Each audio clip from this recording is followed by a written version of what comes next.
Hello there, in this lesson we're going to be having a look at how to answer a 4-mark source question on the conflicts and tension paper. We have looked at this type of question before when we were looking at the Treaty of Versailles. This is quite a simple type of question where we're looking at source A opposes, supports, is critical of something or other. So last time I've been the Treaty of Versailles and this time it will be the League of Nations. How do you know? Explain your answer using source A and your contextual knowledge. So it says there at the bottom, this question is driven by the source and requires a couple of bits of knowledge to support what can be seen. So the main focus is on, well, what is the cartoonist showing? What are they demonstrating about this particular issue or thing? And then giving a bit of knowledge to support and back that up. We're going to have a look at 3 examples today to show us how we do a really good job of answering this particular type of question. So the general technique in a how do you know question, well, the examiner is telling you what the source suggests. You don't have to work that out. They will tell you if the cartoonist is critical or supportive of the particular issue. What you're trying to do is make 2 points about how you know the source suggests what it does, using evidence from the source. This is just a 1-paragraph answer or 2 short paragraphs. You can do it any way that you like, but it's a 5-minute question. This does not require loads of depth, loads of detail, and loads of knowledge. It's about getting to the crux. It's about picking out 2 things from the source that show you how the cartoonist, you know what the cartoonist thinks, and it's about giving a little bit of knowledge to support that.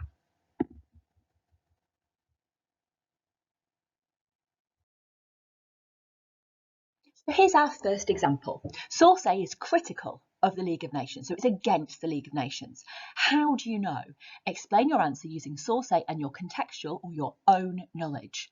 So source A, a cartoon entitled Muzzled, published in the London Opinion, September 1919. So what I want you to do is I want you to look at the cartoon for a moment and have a think about what you think that this particular cartoon is showing or trying to say about the League of Nations. We know this person doesn't like the League. How do we know that? Have a think. So here's some of the things that you could identify if you're looking at this particular cartoon. So it's called Muzzled with a question mark. So obviously, even with the name of the cartoon, the question mark is stating that potentially the dog of war isn't muzzled anyway.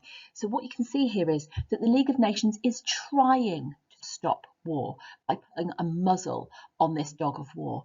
This dog of war seems to be incredibly powerful. He's vicious. He's foaming at the mouth. You can see the spit dripping down from it. He is desperate for a fight. He's got big, vicious teeth. He is a formidable, a difficult enemy. And the League of Nations, the only way of stopping him is popping on this muzzle that may or may not be strong enough to hold him. And maybe that's making reference to the sanctions the League of Nations had. Of course, we know that ultimately they did have military sanctions, but we also know that they didn't really exist, and neither did economic ones. The only real sanctions they had was telling them off, and moral sanctions, saying we don't agree with your behaviour. The dog itself is powerful and aggressive looking, and its collar represents the weapons, the tools of war that this dog of war still has.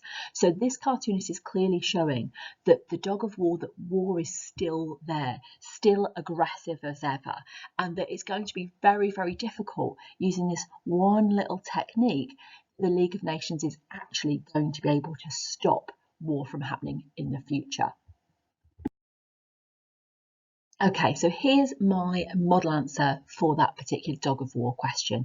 And the question was asking about the cartoonist is critical of the League of Nations. How do we know? So I want you to have a look at these 3 things at the bottom. What we're looking for when answering this question is we're looking for detail from the cartoon. We're also looking for any knowledge that's given, and we're looking for links back to the question. So just spend a moment looking at where I've done that. So pause this, have a look. Where have I used detail? Where have I used knowledge? Where have I linked back to the question? Okay, so in terms of detail from the cartoon, where do I give some detail from the cartoon? Well, here I'm talking about the dog being shown as restrained rather than dealt with altogether. We'll talk about them delaying the inevitable, which you can see there in the cartoon. show the League has got good intentions because it's trying to muzzle the dog of war. Then I've started to use some knowledge. So some people felt that the League would not be able to stop war because the Treaty of Versailles imposed harsh restrictions on Germany that would lead to future tension. Another example of this is the military restrictions that left Germany very vulnerable. And at the very beginning of it is where I linked back to the question, because I'm making it clear that I've understood that the cartoonist is criticising. So you've got a balance of those three things. And in the second paragraph, I do exactly the same thing. So I start off by linking to the question another way in which the source criticises the League. And then I use a little bit of detail from the cartoon. The dog is shown as being strong and vicious. This suggests that the desire and cause for war is strong and more powerful than the League's power to stop it. Sorry about my wiggly lines there. There we go. So finally then, knowledge. My own knowledge supports this, as I know the League could only impose economic sanctions, morally condemn aggressors, or mediate between countries with disputes. Relatively futile powers when it came to dealing with powerful countries. So in this particular model answer, you can see the pattern there. I start off by linking back to the question. Then I give some of the details from the cartoon, and then I use knowledge. It is really important in these questions that you do all three things.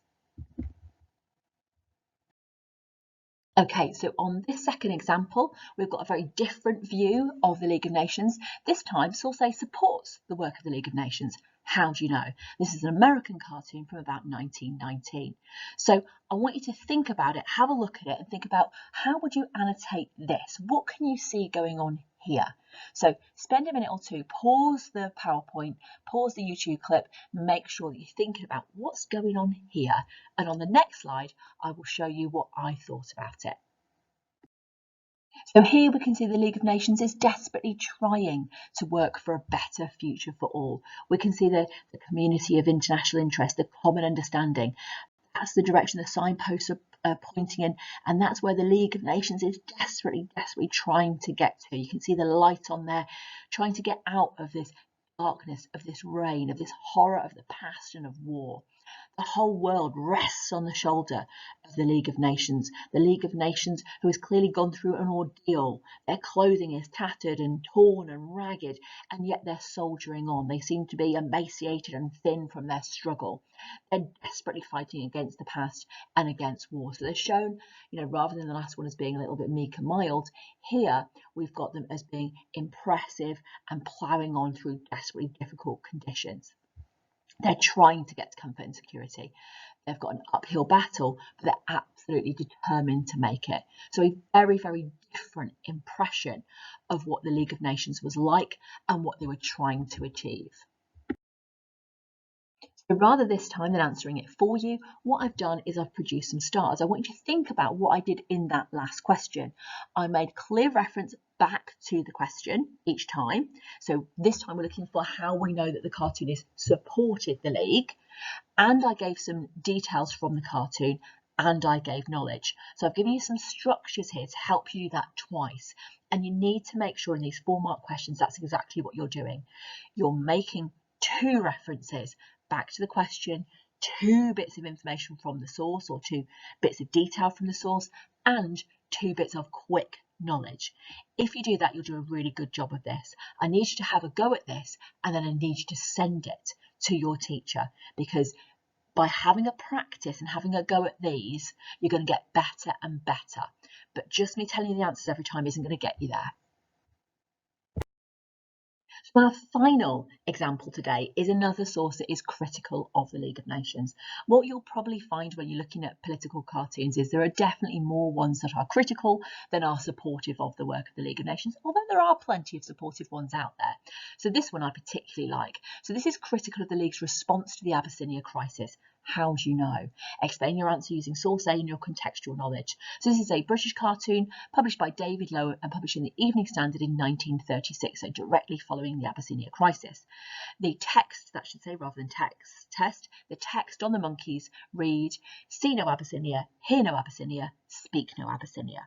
So what we've got here is clearly the League of Nations kind of not wanting to know what's going on there with the Abyssinia crisis. So again, spend a couple of moments having a look at this and seeing what you think about this and thinking about what annotations you would add. So what I want you to have a think about is, how is Justice shown in the pictures? Does she look happy with what's going on? Is she looking shocked? What's going on there? What do the monkeys represent? How are they being shown? You don't have to give tons of examples, because remember, you're only picking out 2 things really from this particular cartoon, but you've got to link it to some knowledge and obviously link it back to the question as well. So what I would like you to do, this isn't optional this time as we've usually had for a third example, because these are quite short answers. What I would like you to do is have a go at this question without me talking you through it and see how you do in 5 minutes. So pause this, make sure you're really looking at the cartoon in detail. What's going on? It's called On the Throne of Justice. Are they really overseeing justice here? Think about it and then have a go at the question.